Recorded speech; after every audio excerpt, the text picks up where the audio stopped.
I'm probably gonna walk up there anyway. Walk up here.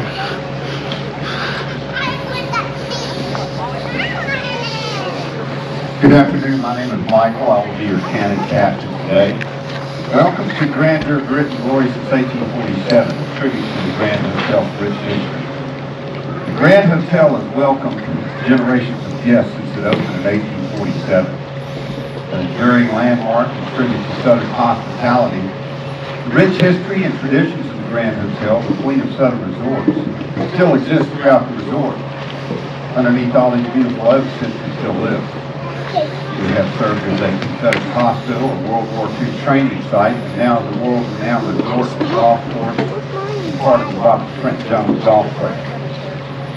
During the Civil War, this area was a Confederate hospital and a camp for the 21st Alabama Infantry. Soldiers that had been wounded and surrendered at the Battle of Vicksburg, Mississippi in 1863 were brought over here under a flag of truce on steamers to the hospital at the Grand Hotel. Over 300 of those soldiers did not survive their stay here and are buried in the cemetery across the road called Confederate Rest Cemetery. Regrettably, the identity of those soldiers was lost when the ledger containing their names burned up in the fire of 1869. And it's only been some pretty extensive research that 40 or more of those soldiers' identities have been discovered and properly marked in the cemetery. Right. Just south of here, that way, we fought the Battle of Mobile Bay, which is the largest naval engagement that's been fought in U.S. territorial waters. You may remember from your history books, that's where Admiral Farragut sent down the torpedoes. Actually, it could be more like damn. But either way, you get what he said he was going to do. He was a very brave man. Fought the Battle of Mobile Bay at 62 years of age. And the Lord smoke, he had to climb way up in the rig. The entrance to Mobile Bay, where the battle took place, is 16 miles due south of this point, and the entrance there is another 4 miles across. On the western side of that entrance is Fort Gaines on Dolphin Island. On the eastern side of that entrance is Fort Morgan on Mobile Point. Between those two forts were piling obstructions for what we today call mines, over 300 of them in 3 staggered rows. The only safe entrance into Mobile Bay during the Civil War was right under gun at Fort Morgan. On August 5, 1864, Admiral Farragut with 18 ships in the assault line, 4 of those ships being ironclad vessels. On that day, he steamed between those two forts to fight the Battle of Mobile Bay against the Confederate squadron of 4 ships, one of which was a very large ironclad Confederate vessel, CSS Tennessee. One of the lead ships to the Union Navy, the USS Tecumseh, which was one of the ironclad ships, struck one of those torpedoes and mine and sank in minutes. The 93 of its sailors, as well as Captain Craig, are still on the bottom of the bay from the grave. And during the 1800s, the bay boats or steamers that brought people to and from the Grand Hotel played a major role in the Grand Hotel's history. One of the most famous of those was the Ocean Wave, which blew up here on August 27, 1871, killing 35 people and wounding a couple dozen more. The Texas Bar was used as a temporary hospital for that particular boating attack. Hurricanes have also shaped the Grand Hotel's history, most notably the 1906 and 1916 hurricanes, Hurricane Frederick in 1979, Ivan in 2004, and Katrina in 2005. In all of those instances, the Grand Hotel was pretty severely damaged. It came back better and stronger than it had been before. In 1941, the third resort here was completed. And in 1947, Lakewood Golf Club was completed, starting out as an 18-hole golf course, ending up as a 36-hole world-renowned golf course and part of the Robert Trent Jones golf trail.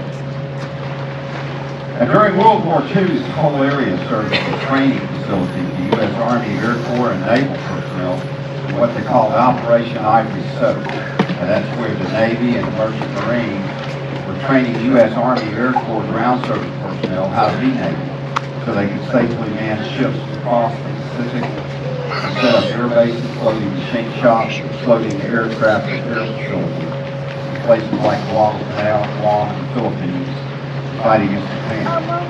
So throughout 1944 and 1945, the Grand Hotel was basically closed to the general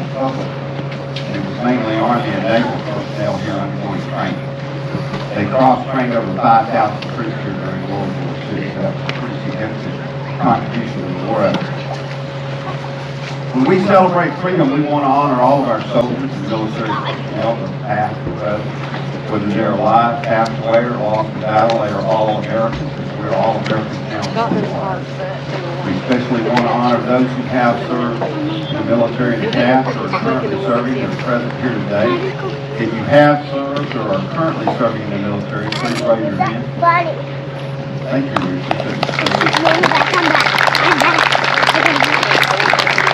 This flag is flown over Kuwait, Saudi Arabia, Afghanistan, and Iraq by our military, so we honor them, our country, and ourselves here today when we do the Pledge of Allegiance. You join me in the Pledge of Allegiance. I pledge allegiance to the flag of the United States of America, to the republic for which it stands, one nation under God, indivisible, with liberty and justice for all. Now, the gun we're about to fire is a Model 1841 6-pounder. This type of gun was used all through the Mexican War in 1846, and then all through the Civil War.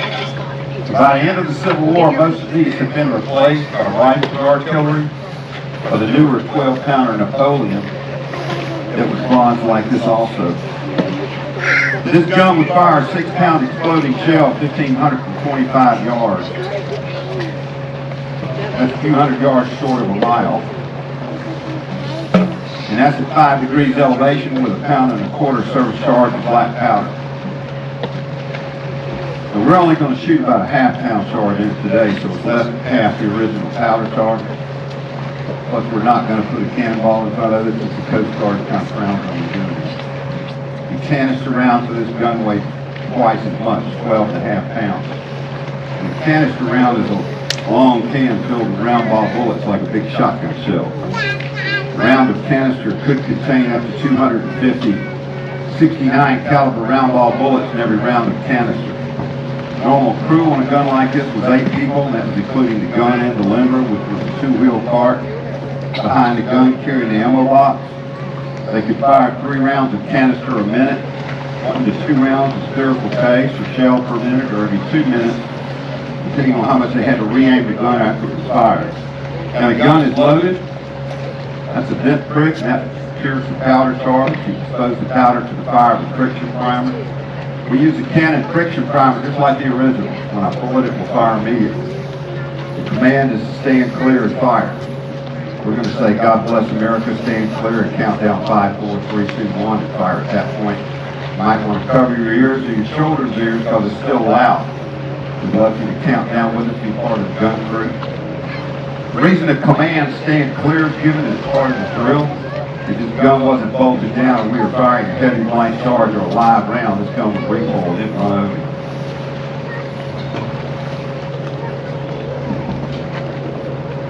God bless America. Stand clear. 5, 4, 3, 2, 1, fire! Woo!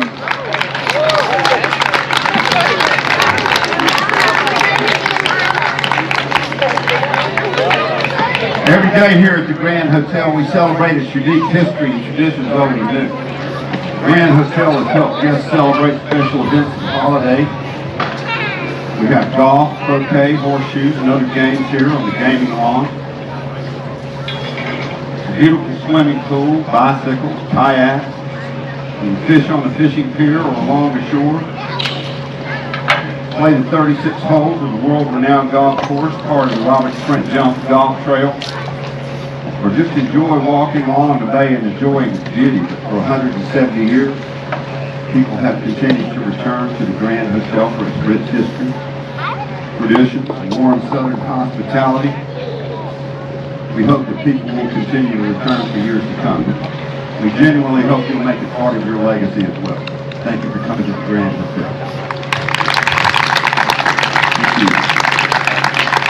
And now may I direct you to the Grand Hall for a small lagniappe or bites and tea and cookies. And again, thank you for coming to the Grand Hotel. I'll be in there shortly after I retire the flag to answer some questions